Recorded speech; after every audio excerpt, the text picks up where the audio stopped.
जैसे ही चौथा चोर वहां से भागने लगता है, तभी वो बकरी अचानक से एक सुंदर सी लड़की में बदल जाती है और उसके पीछे भागने लगती है। चोर अपनी जान बचाने के लिए पेड़ के ऊपर चढ़ जाता है और तभी चुड़ैल बोलती है, अरे अरे, तुम तो पेड़ पर चढ़ गए। तुम्हारे दोस्तों का मांस तो बड़ा स्वादिष्ट था, मज़ा आ गया। लेकिन ये क्या, आज तो तुम्हारी बारी थी और तुम पेड़ पर चढ़े हो। लेकिन तुम्हें भी मैं खा कर ही रहूँगी। अब बचकर कहाँ जाओगे? चुड़ैल की ये बात सुनकर चोर बहुत डर जाता है और जोर से चिल्लाने लगता है। बचाओ, बचाओ, बचाओ, बचाओ, उसकी बचाओ, पुकार पास ही के जंगल में शिकार खेल रहे बचाओ, राजे के बचाओ, कानों में पड़ती है और वह बचाओ, कहता है, बचाओ, बचाओ। ये आवाज कहाँ से आ रही है? मुझे देखना होगा। लगता है कोई बहुत बड़ी मुसीबत में है, तभी तो इतनी डरी हुई आवाज में बुला रहा है। बचाओ, बचाओ।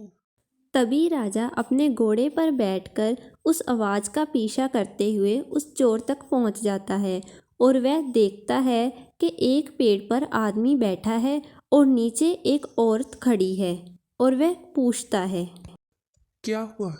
तुम कौन हो और यहाँ क्यों खड़ी हो? और वो जो पेड़ पर है वो कौन है? और वह इतनी डरी हुई आवाज में क्यों चिल्ला रहा है? महाराज, देखिए ना, ये मेरे पति हैं और ये मुझे मायके में ही छोड़कर जा रहे हैं। बताइए ना, मुझसे क्या गलती हो गई? ये मुझे अपने साथ नहीं ले जाना चाहते महाराज। क्यों भाई? क्यों तुम अपनी सुंदर सी बीवी को मायके में छोड़कर जा रहे थे? क्या हुआ? और क्यों उस पेड़ पर बैठे चिल्ला रहे हो? अरे महाराज, ये झूठ बोल रही है। इसने मेरे 3 दोस्त खा लिए हैं और अब ये मुझे खाना चाहती है। देखिए ना, ये एक डायन है, डायन। चलो सुंदरी, तुम मेरे साथ चलो। तुम्हें मैं अपने राजमहल लेकर जाऊंगा और आज से तुम मेरी पत्नी हुई। राजा चुड़ैल को भोली भाली स्त्री समझकर अपने राजमहल में ले आता है और वहीं दूसरी ओर चुड़ैल राजमहल में आकर बहुत खुश हो रही होती है और मनोमनी सोचती हुई कहती है, बेवकूफ़ राजा, आज तो मेरी रात को दावत होगी, दावत।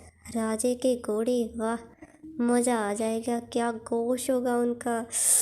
अभी से मेरे मुंह में पानी आ रहा है। ये तो बेवकूफ़ है। अब चुड़ैल अपना पेट भरने के लिए राजे के घोड़ों को खाने लगी। 3 दिन ऐसे ही चलता रहा। डायन राजे के घोड़े खाती रही। जब राजे को ये पता चला कि उसके घोड़े गायब है तो राजे ने आदेश दिया, 3 दिन हो गए, 3 दिन, और मेरे 3 घोड़े गायब हैं। हर रात एक घोड़ा गायब होता है। ऐसे कैसे हो सकता है? और आज सबका कहना है कि घोड़ों के पाँव के निशान भी नहीं है। ऐसा कैसे हो सकता है? उसे आसमान खा गया या धरती निकल गई? मुझे कुछ नहीं मालूम। मुझे बस मेरे घोड़ों का पता चाहिए। पूरे गांव में डंडोरी पिटवा दी जाए। जो राजे के घोड़ों का पता बताएगा उसे मुंह मांगा इनाम दिया जाएगा। ऐसे कैसे हो सकता है कि राजे के महल में से घोड़े गायब हो जाए? ये बहुत शर्म की बात है। मैं आप सबको आदेश देता हूँ कि जल्दी से जल्दी मेरे घोड़ों का पता लगाए। महाराज, हम अपनी ओर से पूरी कोशिश कर रहे हैं, लेकिन सबूत के बिना ये थोड़ा मुश्किल हो रहा है। मुझे कुछ नहीं सुनना, मुझे बस अपने घोड़े चाहिए, घोड़े। राजा आदेश देकर अपने विश्राम कक्ष में चला जाता है। वहीं बैठकर वह कुछ सोच रहा होता है कि तभी वहां पर चुड़ैल आ जाती है और कहती है, क्या हुआ महाराज? आप बहुत परेशान दिखाई दे रहे हैं। क्या हुआ, बताइए ना। अब क्या बताऊं मैं आपको? 3 दिन हो गए हैं और मेरे 3 घोड़े गायब है। और इन सब का कहना है कि हमें कुछ नहीं मालूम, पाँव के निशान तक नहीं मिल रहे इनको। अब बताओ मैं क्या करूं? मेरे सबसे कीमती घोड़े थे वो। लेकिन मुझे मालूम है महाराज कि आपके घोड़े कहाँ गए। मैं आपको ज़रूर बताऊंगी, लेकिन सबूत के साथ। आप मुझे रात को मिलना। ये कहकर चुड़ैल वहां से चली जाती है और रात को खुद एक घोड़ा खा लेती है। घोड़ा खाने के बाद वह घोड़े के एक एक पाँव को चारों रानियों के कक्ष में छुपा देती है, उनके बिस्तर पर रख देती है और उनके कपड़ों को भी खून से गंदा कर देती है और राजे को दिखाती हुई बोलती है, देखिए महाराज, आपकी चारों रानियाँ एक एक कर कर दिखाऊंगी मैं आपको।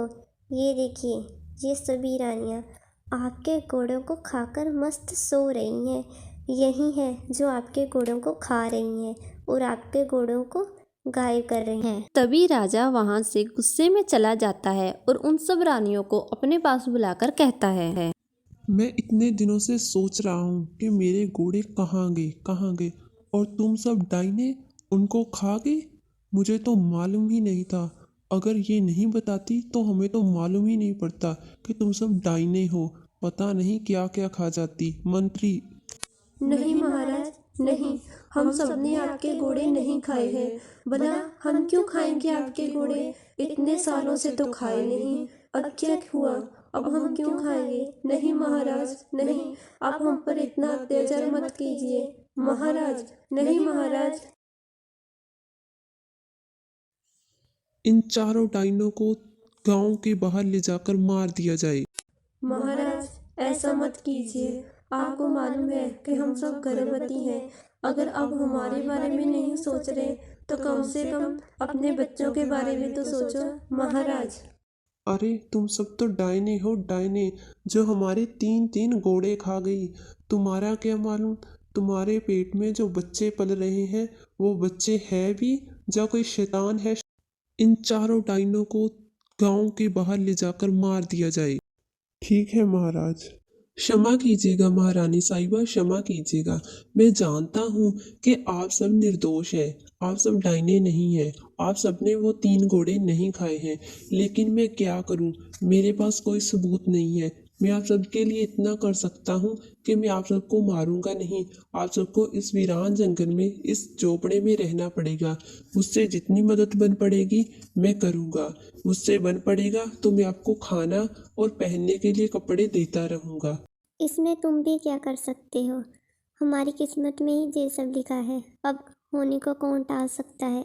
तुमने हमारे बारे में सोचा और इतना कुछ किया, हमें यही बहुत है। लेकिन सैनिक महारानियों को मारता नहीं बल्कि उनकी सहायता करता है और उन्हें जंगल के एक घर में छोड़ देता है और उसके द्वार को पत्थर से बंद कर देता है। उधर चुड़ैल महल में बैठी सोचती है,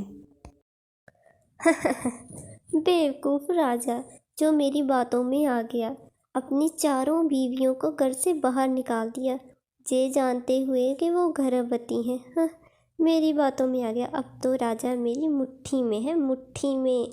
देखना, अब तो मैं रोज रात सी भोजन खाऊंगी। वाह, रोज गोश होगा, मज़ा आ जाएगा, मज़ा।